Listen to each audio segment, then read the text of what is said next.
And on this Tuesday, March 11th, 2025 edition of Newsmakers, the White House says the State Department reserves the right to revoke a person's student visa. This comes as Comlumbia University student Mahmoud Khalil remains in an immigration detention facility in Louisiana, and a federal judge has temporarily blocked his deportation.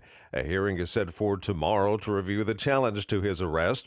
White House Press Secretary Caroline Leavitt said Khalil distributed pro-Hamas propaganda on campus that called for violence. Yesterday, President Trump said Khalil's arrest will be the first of many to come. In a Truth Social post, Trump said there are more students across the country who, quote, have engaged in pro-terrorist, anti-Semitic, anti-American activity, and the Trump administration will not tolerate it. A group of Democratic members of Congress have called for Khalil's release.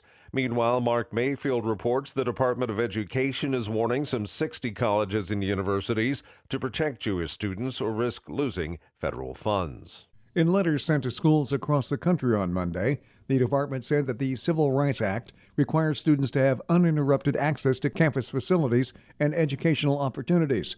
Secretary of Education Linda McMahon noted the pro-Palestinian protests that have broken out since the Israel-Hamas war started in 2023, calling them relentless anti-Semitic eruptions. Last week, Comlumbia University lost $400 million in federal grants and contracts for what the government says is continued inaction to protect Jewish students from discrimination.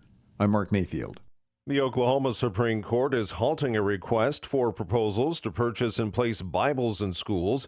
The order also stops a directive for schools to come up with a curriculum to accompany the Bibles. State Superintendent Ryan Walters and the State Department of Education plan to purchase 55,000 Bibles for 5th through 12th grade classrooms in public schools.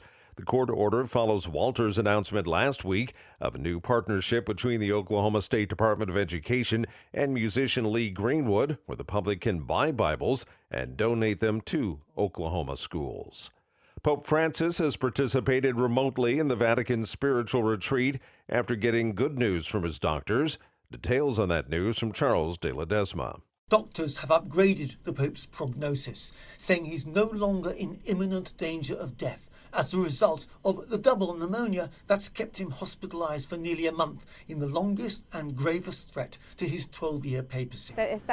Sister Maria Leticia Salazar, who's praying for the Pope, says, "We were sad as it looked like he was not recovering and there was news about him being in a difficult condition. But now that I got this news, I'm very happy." The 88-year-old Pope isn't out of the woods yet, however. Doctors are still cautious and have decided to keep him hospitalized for several more days to receive treatment, not to mention a period of rehabilitation he will likely need. I'm Charles de Ledesma. And that's Newsmakers for this Tuesday, March 11th, 2025 edition. I'm Keith Black.